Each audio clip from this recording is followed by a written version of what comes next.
The sacred power of no. In a world that praises sacrifice and glorifies selflessness, especially for women, the word no has become almost forbidden. From an early age, we are taught that saying no is rude, selfish, unkind. We are conditioned to soften our desires, to accommodate others, to bend ourselves in the name of love.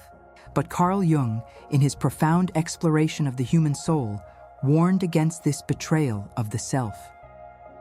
True love, authentic, lasting, transformative love, cannot exist where the self has been abandoned.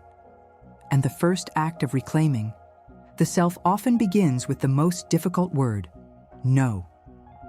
No is not a rejection of love, it is a preservation of it. It is the gatekeeper that ensures that what enters your life is aligned with your soul's deepest truths. Without the courage to say no, we live a life of silent resentment, of half-hearted agreements, of invisible boundaries constantly crossed. We say yes when we want to say no, smile when we want to cry, stay when we long to leave, and each small betrayal accumulates, layer upon layer, until the woman we once were becomes unrecognizable, even to ourselves. Carl Jung spoke of the necessity of individuation, the process of becoming whole, unique, authentic. He understood that individuation demands separation, not isolation from others, but separation from the roles and expectations that silence our true voice. Saying no is not an act of aggression, it is an act of self-recognition. It is standing before the world and declaring, I will no longer betray myself for the comfort of others. In that moment, a woman steps closer to her wholeness, her authenticity, her freedom. The fear of saying no often masks a deeper fear, the fear of being unloved, of being rejected, of being alone. But true love, love that nurtures rather than consumes, can only grow where there is respect for boundaries. Love without boundaries is not love, it is dependency, it is control, it is the erasure of one soul for the comfort of another. Authentic love, as Jung would insist, is a union of two complete selves, not a merging where one dissolves into the other, but a dance where each remains distinct, sovereign, whole. Today, I invite you to consider that every time you say no from a place of self-respect, you are not closing a door, you are opening one. You are not pushing people away, you are inviting the right ones to come closer. Saying no is not the end of love. It is the beginning of a love that honors, that respects, that liberates. A love where you no longer have to disappear to be loved. The cost of always saying yes, the invisible loss of self. There is a quiet erosion that happens when we say yes too often, not out of joy, not out of truth, but out of fear. Fear of conflict, fear of disappointing, fear of losing love. Each false yes, spoken with a smile that doesn't reach the eyes, carves away a piece of the self. It is not dramatic. It is not loud. It is silent, invisible, gradual, and that is what makes it so dangerous. One day, we wake up in a life that feels foreign, in relationships that suffocate rather than nourish, and we realize we have betrayed ourselves, not in one grand gesture, but in 1,000 small concessions.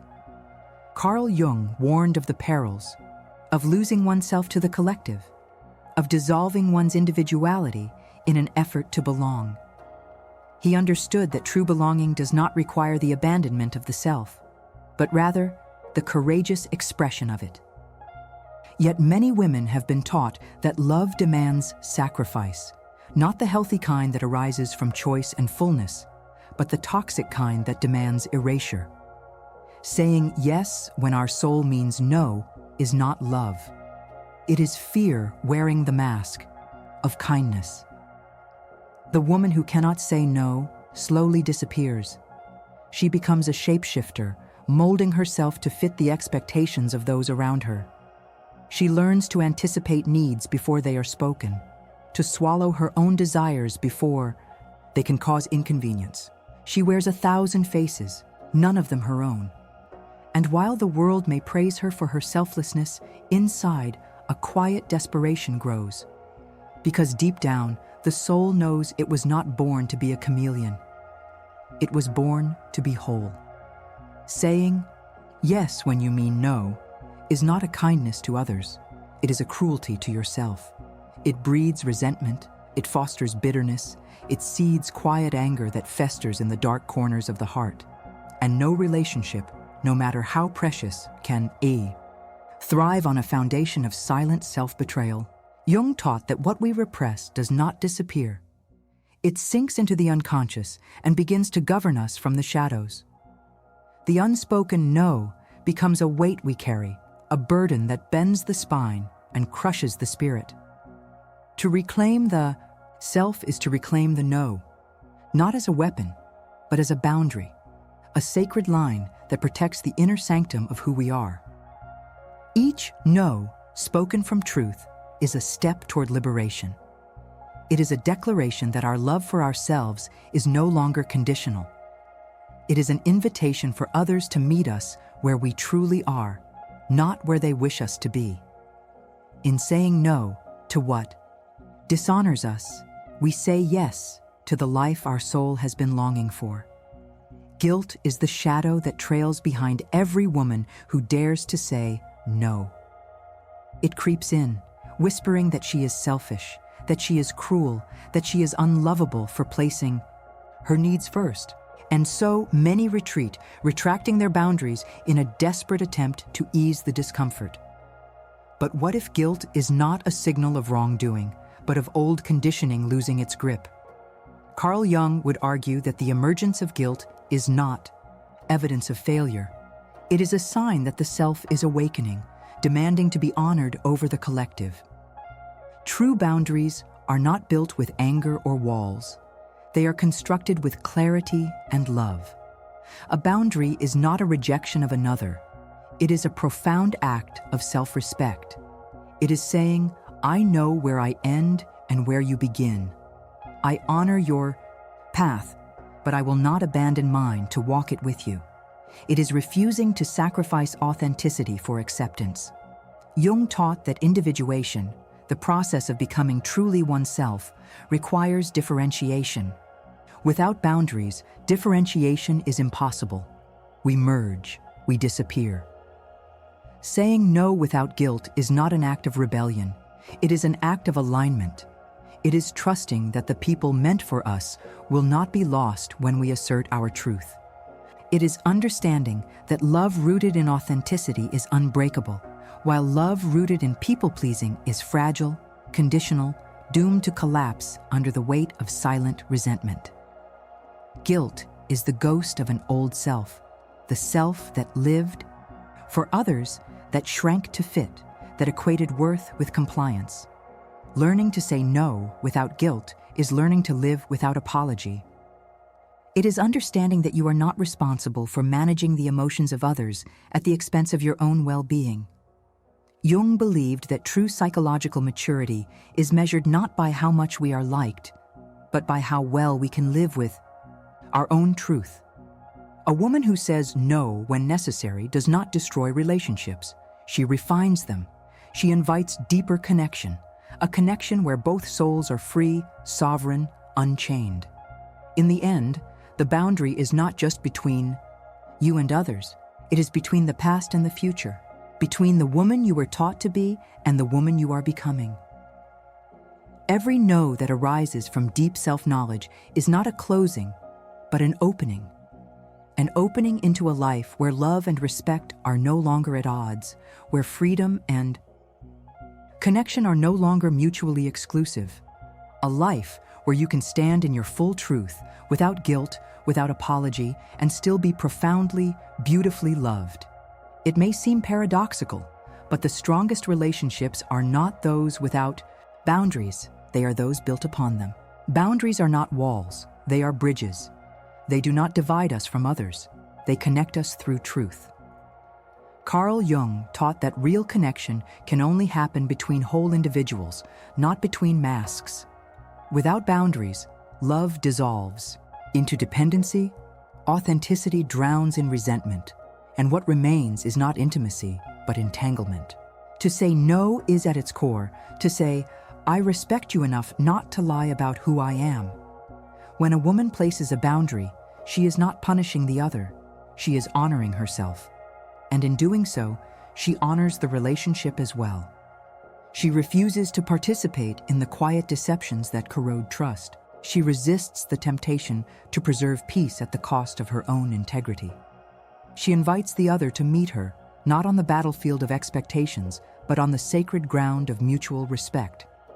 Jung would call this a true encounter, equate, meeting of souls, not shadows. Boundaries are acts of love because they say, I trust you to handle my truth. They say, I believe in your strength enough not to shrink myself to protect you.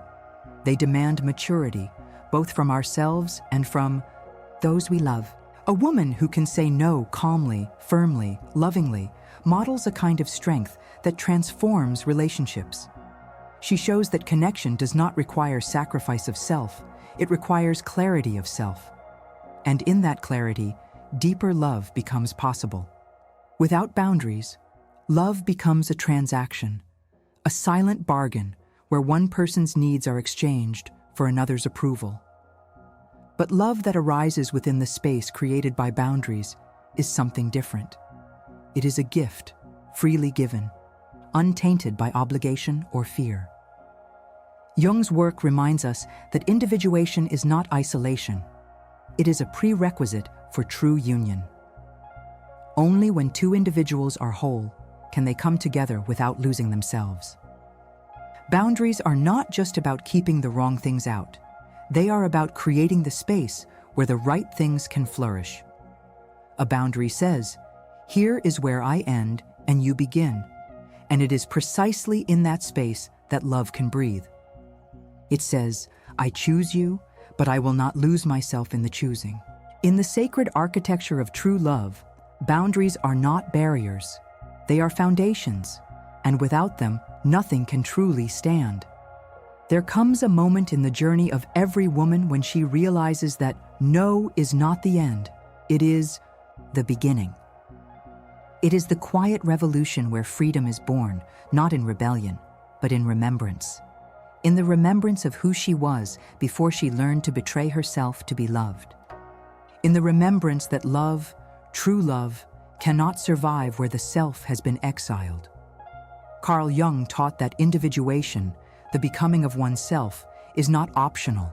It is the soul's deepest longing, and every authentic no is a step toward that wholeness. No is not a rejection of others. It is an embrace of yourself. It is standing barefoot in the truth of your being and saying, I am enough, even if it disappoints you. I am worthy, even if you walk away. It is the act of closing doors that were never truly open and opening the door that matters most, the door to your own soul. In that sacred space, you learn that love is not something to be earned by sacrifice, but something that grows naturally where respect, honesty, and boundaries exist. The world may not celebrate your no. It may call you selfish. It may call you difficult. Let it. For the applause of a world that demands your silence is a poor substitute for the peace that comes from honoring your voice. Jung reminded us that what we deny controls us, but what we face, what we accept, what we integrate, that is what frees us. And in saying no to what dishonors you, you say yes to a life of freedom, authenticity, and love that does not require your disappearance to exist. The woman who can say no without guilt is a woman who has reclaimed herself. She is no longer negotiating her worth. She is no longer offering discounts on her soul. She knows that true love, real, abiding, soul-deep love, begins where self-betrayal ends. And in standing in her truth, she invites others to do the same. She becomes not a fortress, but a lighthouse, guiding others not by force, but by the quiet power of her own authenticity. So today, I ask you, where in your life is a no waiting to be spoken? What doors have you kept open out of fear rather than truth? What would your life look like if you honored yourself enough to close them? If these words stirred something deep within you, take a moment, reflect, and when you're ready, say the no that your soul has been whispering all along. You owe it to yourself. You owe it to the love that is waiting to meet you, whole, free, and real. Close your eyes, breathe slowly, and ask yourself, what is one no that would set you free today? If this touched your heart, share in the comments. What boundary are you ready to honor? Your story could be the beginning of someone else's healing journey.